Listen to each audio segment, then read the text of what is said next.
Place your advance order now on Amazon for the very first volume of the new Thinking Aloud Dialogue series, Is There Life After Death? Publication date is June 1st.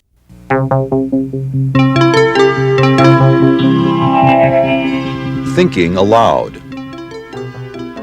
Conversations on the leading edge of knowledge and discovery with psychologist Jeffrey Mishlove.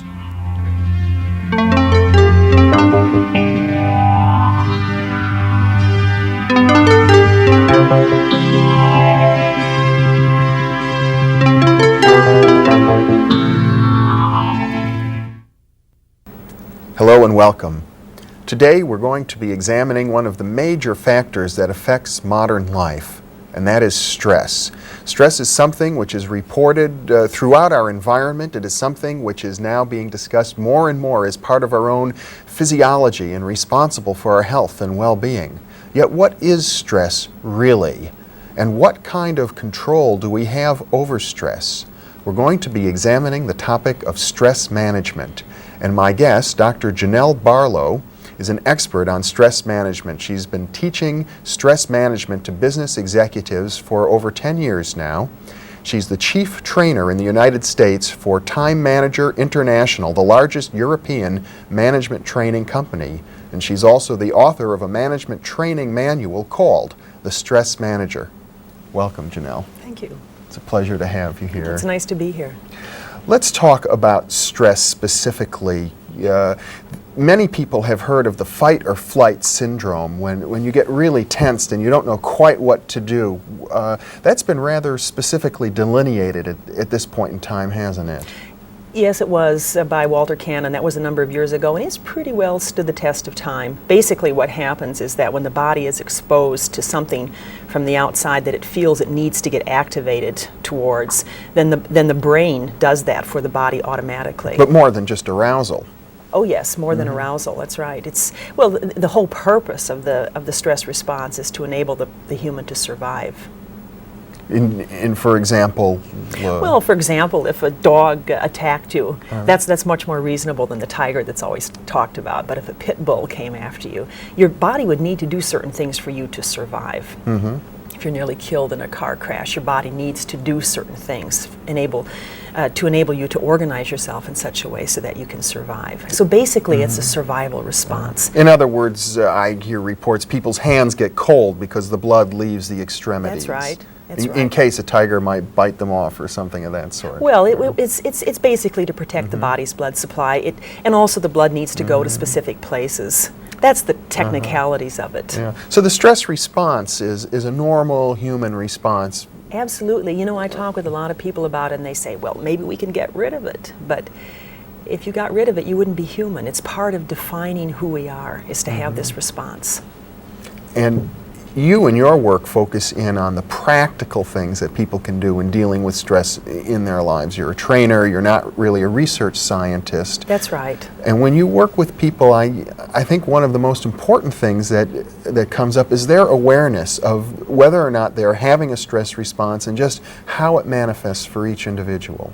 That's right. The awareness, in my mind, is the biggest part of the battle. If you can get people to be aware of how they're responding, because in today's world, and there's quite a bit of research now to support this, it seems as if the things that are really getting to us are not the big things, the identifiable big things. It's the little tiny things that go on all the time. It's missing the parking place. It's the person in the grocery line with 11 items in their basket and they're only supposed to have 10 items. It's the having the phone ring when you're trying to concentrate. Yeah, or calling up somebody and you can't even hear who it is because the receptionist has been saying this name so many times, and then you get put on hold without wanting to be put on hold, and then you get disconnected, and then the computer doesn't work, and there's so many small things that are going on all the time. These things that activate or trigger the stress response are called stressors. That's right. You can think about them as stressors, and then what the body does is it does something in relationship to these stressors. And that's a real useful model to have, because then you can always do one of two things. You can either change the stressor, if you can, but sometimes you can't. or you can change the way that you respond to it. And that, you probably always have something that you can do about that. So would you say then that stress always exists in the body, not outside of it? Well, stress is a definition of what humans do in relationship to something else. So yes, it is inside the body. The stressors are outside the body. And that's what the body's responding to.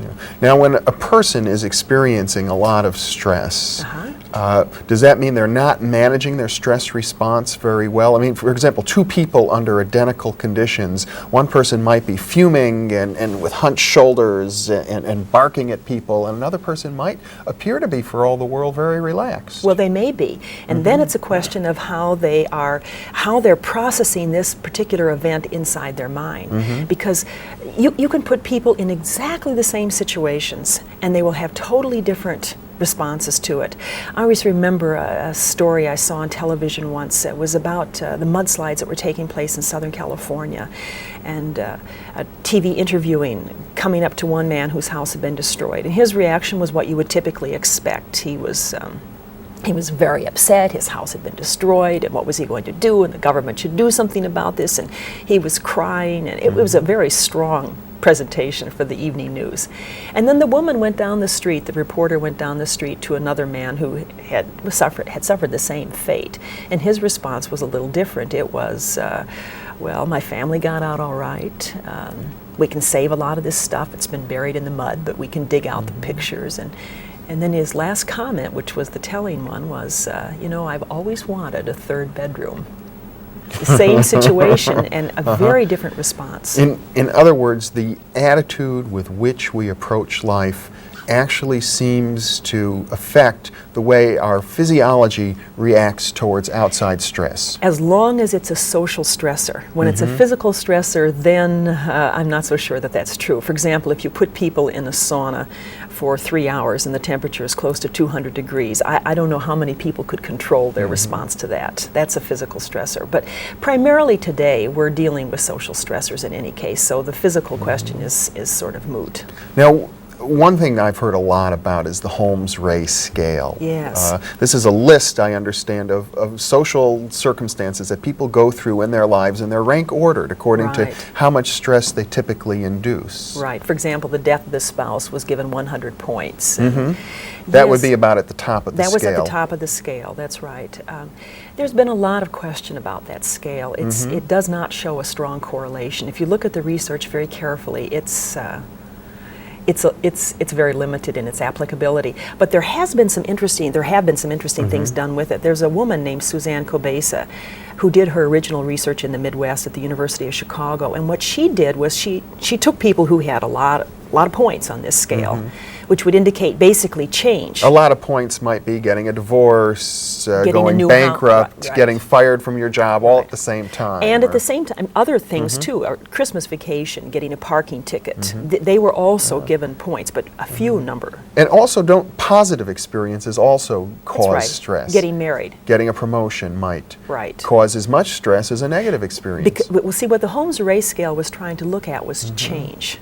But when you look at the research pretty closely, what you see is that the correlations on that research are not as strong as you know, that scale has been in every magazine article that anybody can read, and the research is just not as strong around that as you might think. But what I was going to say was that Kobesa took this study and identified people with high numbers of scores, and then she said, I'm going to look at the ones who remain healthy. Who are the people who have a lot of change in their life who remain healthy? And this is basically what she said. She said they have high self-esteem.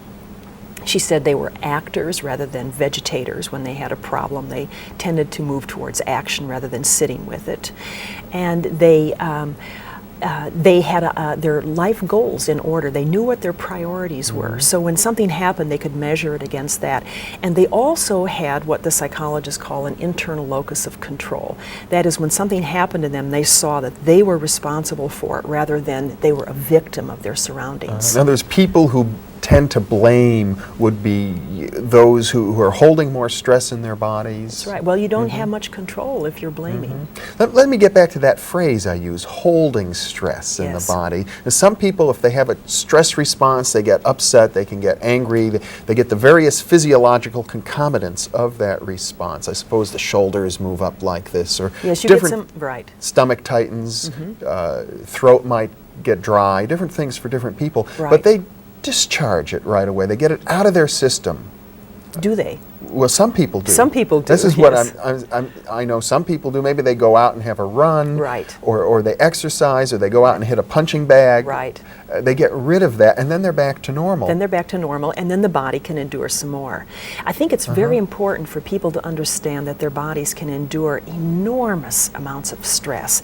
What the body can't endure is enormous amounts of stress for prolonged periods of time. That is to say, no break from it. So if you hold on to it, if you get stressed and you don't know how to discharge That's the the stress, problem. that could be a problem. Or you don't even know that you've got it.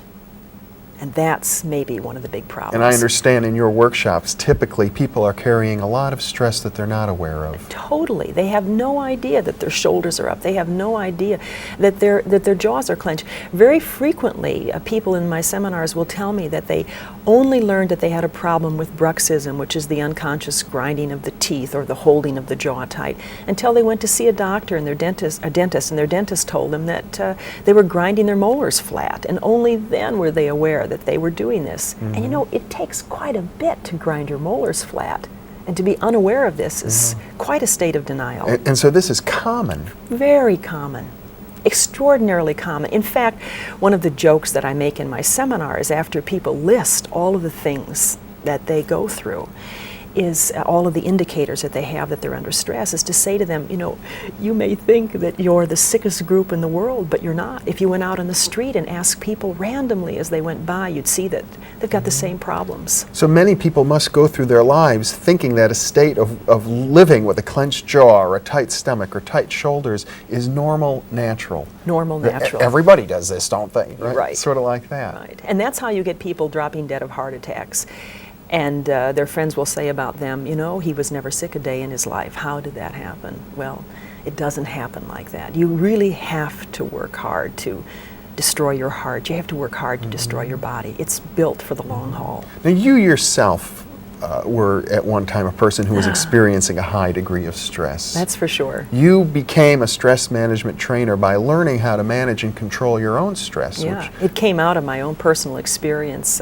I had heart disease as a child, and I was hyperkinetic. What I did as a child was I got out of things by getting sick and by breaking bones, and it's unfortunately something I have to watch even to this day. If I'm doing something that I don't want to do, I'm very likely to fall down, and I really have to be careful about this, because my natural tendency to withdraw, my flight mechanism is to hurt myself, and I don't like that in myself, but I have to admit that it's a part of my personality. At one time, you also had a big coffee habit, I understand. Oh, I was. I grew up with the notion that people who couldn't do whatever they wanted to do were weak, and that if you needed to sleep more than 2 hours a night, that there was something wrong with you. And of course, people need to sleep more than 2 hours a night, or at least most people do. And so I just drank enormous amounts of coffee, and I ate no-dose pills straight. I was so hyper that there were times when I literally couldn't feed myself. The food would fall off the fork because I was keeping myself into such a state of heightened awareness. And I say today that I'm extremely lucky that I was in college at a time when amphetamines weren't readily available as they are today on the campuses. I have enormous sympathy for these youngsters going through the stress of getting their education and having all of these drugs available to them, to take them up, to take them down, to play with their moods. It's very hard. So one of the ways that we stress ourselves sometimes deliberately is through using coffee, sugar, tobacco, alcohol, things of this sort. Oh yes, the coffee especially. I mean, you sit down and the waitress comes up to you, or the waiter comes up to you, and it's assumed that you're going to have a cup of coffee. Most people have a hard time getting started in the day without that cup of coffee. And how does that cause stress? Well, what it does inside the body is it's a central nervous system stimulator, and so it affects the adrenal glands, and the adrenaline makes the heart beat faster, makes the muscles get tighter, makes you think clearer, at least initially. Yeah. It's if you use too much of it that is the problem. By stimulating the adrenal glands. Yes. Yeah. So It's a total body system response. You don't just stimulate one part of it. Everything gets stimulated. And it can happen as a result of the pressures that people put on themselves towards achievement. And that's, I think, where a big part of the stress comes from.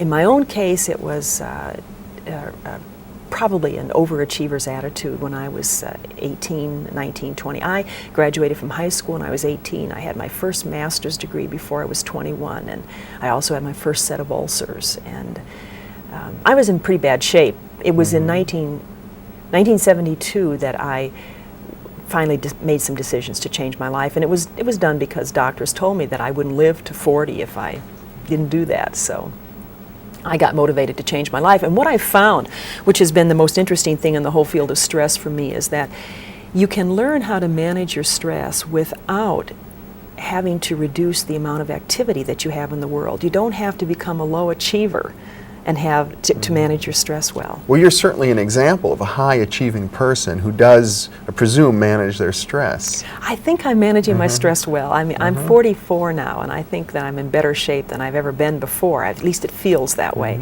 But I can also feel, because I do a lot of traveling in my work, I can feel when it gets out of control for me.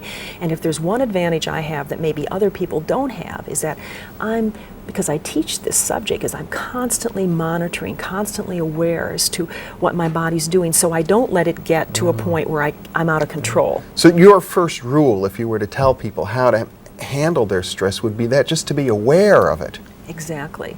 There was a study done at Stanford Medical Center a number of years ago now. It was quite a telling one, in which they were interested in why so many people had lower back pains. It's the #1 cause of disability in the United States is lower back pains, lower back injuries or pain to such a point that the person has to quit their job. So they were interested in this, and how they conducted the study was to put a belt around the participants' hips, and on one side of the belt was a sensitive biofeedback device which would measure muscular contractions. It had electrodes which came around and attached to the lower back. When the lower back got tight to a certain degree, the machine registered this, and then it emitted a high-pitched sound, something like this. At this point, the participants were instructed, go to this side of your belt, take off the pad of paper and pencil, and write down what you were doing. It was interesting. It was very clever. Then they could say if somebody walked by somebody's office, that person was the stressor. If it was the telephone, it was a very good attempt. But the problem that the researchers ran into was that after 3 weeks, they had to discontinue the study. Now, it's interesting to get people to guess why the study had to be discontinued. I suppose because it was going off all the time. That's what most people will say, or they ran out of paper and pencil because there were so many stressors. But the answer is that the beeper stopped going off. In other words, the participants stopped tightening their lower backs. In other words, because they were becoming aware through this process of biofeedback, which is what you'd set up here, through awareness we can learn to relax. And I guess relaxation itself is the antidote to the stress response. Letting go of it, yes. And relaxation doesn't have to mean sitting down with your eyes closed for 20 minutes or taking a nap. It doesn't have to mean that. And once people learn how to do simple relaxation techniques, and if they are aware, so they don't let it get too bad, because if it gets really bad, you need to take a vacation then. Sometimes people need to do this. But if you'd let it just a little bit and then notice it and let go of it and have a little bit more, notice it and let go of it, that's what the body's really built for. It's almost just as we can consciously tighten up, we can also consciously let go. Right, but you need to know that you're tight. Right. And that's what people have a hard time with. There's a lot of research lately, isn't there, that suggests that the immune response is related to the stress response. But that's not just lately. That's been known for some time. Hans Selye, the father of the concept of stress, the Canadian who died a few years ago, that was part of his original research. Definitely the immune system gets involved with it. I think maybe what you're referring to in terms of recent research is there's a lot of connection with this, identifying, for example, somebody's in a bad marriage and seeing if their immune system is affected by this. And yes, it is. One of the glands in the body, the thymus gland, which is partly responsible for the production of white blood cells, actually atrophies when a person is in a highly stressed state for a long period of time. I suppose if a person, even if they're not in touch with what their body's doing, if they're chronically feeling depressed, Tired. or tired, that would be indicative of a stress response. Or their emotions are out of control. That would be another indicator. You know, it's probably safe to say, when people look at the question of does stress cause illness, because that's still a controversial question. It's probably safe to say, or let me say it, put it this way, you can't say that stress causes illness. That would be an overstatement of what stress does. But in every case where you have illness, what you'll probably see is some piece of stress is involved with it. Stress could certainly exacerbate. Exactly. That sort of That's thing. right. Now, a concept that you use frequently is the notion of self-talk, monitoring your self-talk. How does this relate? Well, our self-talk affects what we think about a situation. So a way to look at it is that when you're dealing with a social stressor, you're not really looking at reality. What you're looking at is your interpretation of that reality, and what your self-talk is that interpretation of that reality. So you could have, well, here's an example. There was a woman that I read about in a newspaper. She caught my eye, 56, widowed for the first time, which is when the average woman in this country is widowed for the first time, incidentally. Her children were grown, and she decided she wanted to fulfill a long-term fantasy, which was to become a Roman Catholic nun. And she agreed to do this on one condition, which was that the convent that she joined would allow her to work in a Mexican jail. Now, most people would say, do everything you can to avoid being in a Mexican jail. Right. Well, this woman's self-talk about being in that Mexican jail is obviously different from somebody's self-talk who's trying to avoid being in that Mexican jail. In other words, if you're constantly involved in situations and your mind is always saying, this is horrible, this is terrible, this is bad. This is a problem. This is a problem. There a piece of research done on that was very simple. They looked at people who used the word problem. They looked at people who used, it could be any number of phrases, but something along the line of, this is an opportunity. For example, people who said, we've got a problem down in marketing, or we've got a problem with that person over in the typing pool, versus the people who said, you know, there's a situation down in marketing that deserves our attention. There's somebody over in the typing pool who needs a little more careful supervision now. Those people who used the latter phrases had a reduced stress response compared to the people who identified their situations as problems. A simple shifting of a word seemed to make a difference in a person's reaction to the same situations. And that's why self-talk is important. You know, one of the intriguing things I find in the field of stress management in general is that there are people like yourself who are now going into corporations and teaching corporate executives to do things that would have once been considered unthinkable, like meditation. Right. Yes. Let's talk about the role of these kinds of practices, and what do you recommend beyond what we've discussed already? Well, let me just talk about how unusual it is for just a second. All right. 10 years ago, or 11 years ago, when I first went into businesses, I think I may have been one of the first people to go in and do practical workshops. There may have been somebody else, but I'm not aware of them. And now everybody is getting on the bandwagon and offering stress management courses. It's not considered a weakness to go to a stress management course today. No, it's standard management training. That's right, and everybody wants to hear about it. Even if they've heard about it before, they want to hear about it because they need to be reminded. And people are very receptive to a wide variety of strategies. What I do in my programs is I try to hit as many different people's needs as possible.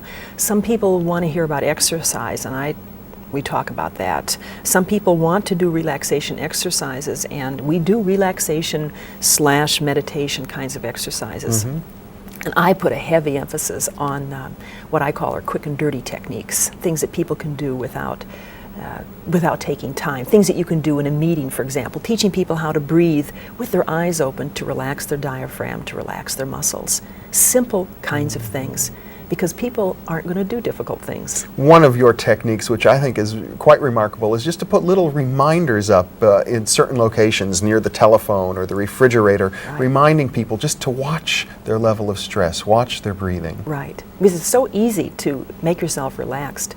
I suppose 1 or 2 deep breaths can really make a big difference. Absolutely. It starts the cycle of moving towards the parasympathetic nervous system response, the relaxation response. Just as something can move you into the stress response, something can start to move you out of it. Well, what about people who come and tell you things that they find that their religion or their spiritual approach is the way that they manage stress? I have no problem with that. I think that's totally appropriate. If you look at certain countries, Haiti, the Dominican Republic, where there's tremendous poverty, tremendous amount of environmental stressors that these people are facing, they have very, very low cardiovascular problems. And it seems to be their religious attitude, and that's self-talk. That's interesting. It's their religious attitudes that seem to be keeping them from some of the degenerative diseases that we face in the United States, for example. And in other words, if they have an attitude of pride in what they do and a feeling of connection, of harmony, somehow with the universe through their religion, that's a stress management tool. That's right, because then they can endure. You know, if you perceive of your burdens, as some religious people do, as opportunities to bear a cross, well, then that problem is not a problem. It's some people have handicapped children. They look upon the child as providing an opportunity for them to learn how to love. It's just different self-talk about a situation that could destroy a family. Well, stress it seems to be something that's increasing in the environment. We hear more and more about toxic chemicals in the environment, about air pollution, about water pollution. In spite of 20 years of environmental efforts, it seems as if these kinds of skills, which have in the last 10 years just been moving into the business community, are going to have to become more widespread in our culture because the amounts of our stressors are not decreasing. Right. But what you were just listing were a bunch of physical stressors. Yeah. And ultimately, I'm not so sure that these strategies will work against a preponderance of physical stressors. That, in my mind, is a totally different subject. I mean, you can't breathe away toxins in the environment. Well, maybe you can, but I don't know. At some point, you have to try and attack the stressor directly. That's right. I mean, you have to make a decision as to what you can deal with internally and what you want to deal with through political and social action. Right. But for example, most of the social stressors are here to stay. For example, economic instability, differences between races, differences between us socially, religion, all the differences, those things aren't going to go away. Right. The crowdedness, that isn't going to go away. So we have to learn how to adjust to some of these things. Deadlines that people face in their businesses, the fact that American business today is getting leaner and leaner staffed. People's jobs are getting larger and larger with fewer and fewer resources to do them. Merger mania. And we have to do it to stay competitive. Right. The pressure to be more efficient is a source of stress. That sort of thing you really can't do anything about. So what you have to do then is to learn to accept it and learn how to gauge your own response in relationship to it. Dr. Janelle Barlow,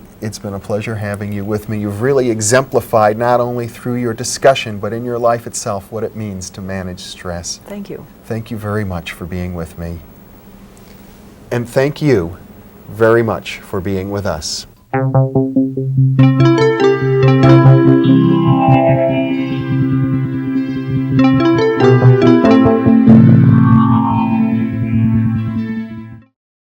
The inaugural issue of the New Thinking Aloud magazine was just released on March 1st. You can download a free PDF copy from the New Thinking Aloud Foundation website